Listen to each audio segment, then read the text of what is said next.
Welcome back. સમાચારમાં આગળ વાત કરીએ તો વડોદરા એસઓજીએ એમડી ડ્રગ્સ સાથે 3 શખ્સોને ઝડપ્યા છે. મેફેડ્રોન ડ્રગ્સ સાથે મુંબઈના 3 શખ્સોની ધરપકડ કરવામાં આવી છે.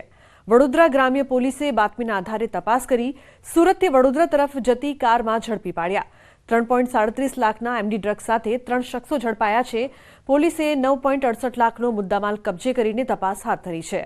આરોપીઓ સામે એનડીપીએસ એક્ટ અંતર્ગત ગુનો પણ દાખલ કરવામાં આવ્યો છે.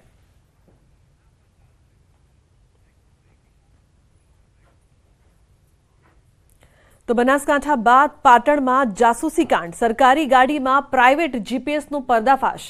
પાટણમાં ખનીજ વિભાગની ગાડીમાંથી મળ્યું જીપીએસ. સરકારી જીપ સર્વિસમાં જતા સમગ્ર ઘટના સામે આવી છે. ખાણ ખનીજ અધિકારીઓએ B ડિવિઝન પોલીસ સ્ટેશનમાં ફરિયાદ પણ નોંધાવી છે.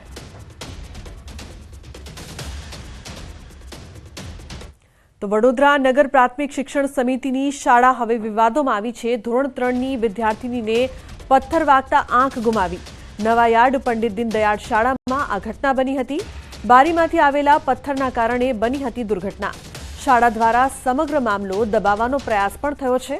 ઇજાગ્રસ્ત બાળકીનો પરિવાર કરી રહ્યો છે તપાસની માંગ. સમગ્ર ઘટનાક્રમના સીસીટીવી ફૂટેજ પણ સામે આવ્યા છે. તો નાની બાળકીને પોતાની આંખ ગુમાવવાનો વારો આવ્યો છે અને મહત્વની વાત એ પણ છે કે શાળા છે તે મામલો દબાવવાનો પ્રયાસ કરી રહી છે. ત્યારે વાલીઓ માંગ કરી રહ્યા છે કે તેમની બાળકીને ન્યાય મળે. સમગ્ર ઘટનાના સીસીટીવી ફૂટેજ સામે આવ્યા છે, તેના આધારે તપાસ કરવામાં આવે. સુરેન્દ્રનગરમાં અકસ્માત, 2 લોકોના મોત નીપજ્યા. લીંબડી રાજકોટ હાઈવે પર છાલિયા તળાવ નજીકનો બનાવ. અજાણ્યા વાહન ચાલકે કારને ટક્કર મારી હતી. અકસ્માત બાદ અજાણ્યો વાહન ચાલક ફરાર થયો છે. જામનગરથી ગાંધીનગર જતી કારને નડ્યો છે અકસ્માત. તો લીંબડી રાજકોટ હાઈવે પર અકસ્માતની આ સમગ્ર ઘટના સામે આવી.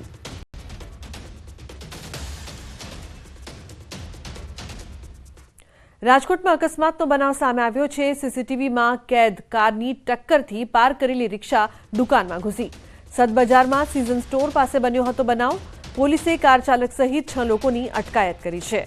તો કારની ટક્કર અને રિક્ષા દુકાનમાં ઘૂસી આ સમગ્ર દ્રશ્યો સીસીટીવીમાં કેદ થયા. તો મહત્વનું છે કે સમગ્ર ઘટના સામે આવી છે, જેમાં જોઈ શકાય છે કે કઈ રીતે કાર ટક્કર મારે છે. અકસ્માતનો બનાવ સીસીટીવીમાં કેદ થયો છે. રાજકોટની આ સમગ્ર ઘટના સામે આવી, જેમાં રિક્ષા પણ દુકાનમાં ઘૂસી ગઈ હતી અને અકસ્માત બાદ લોકો ભેગા થયા હતા.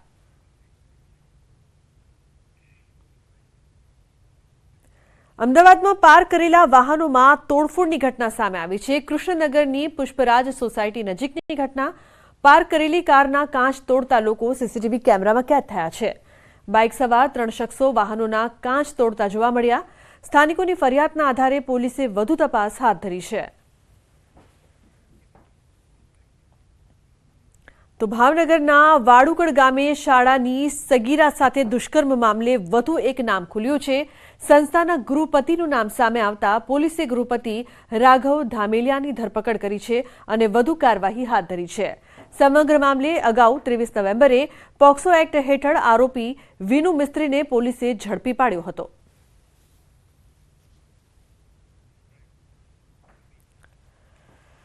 ફર્ધર નિવેદનમાં રાઘવભાઈ ધામેલિયા નામના એક વ્યક્તિનું પણ નામ ખુલવા પામેલું હતું. રાઘવભાઈ ધામેલિયા ગૃહપતિ તરીકે ત્યાં કામ કરતા હતા. આ રાઘવભાઈ ધામેલિયાની કાયદેસરની અટક કરી અને તપાસ આગળની દિશામાં વધારવામાં આવી રહી છે.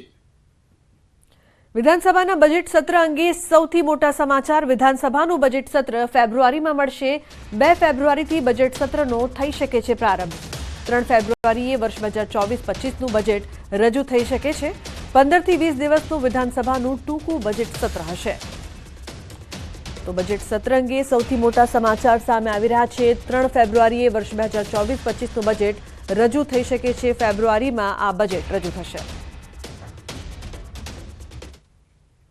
તો બુલેટિનમાં હાલ બસ આટલું જ. તમામ મહત્વપૂર્ણ સમાચાર માટે આપ જોતા રહો ન્યૂઝ 18 ગુજરાતી. નમસ્કાર.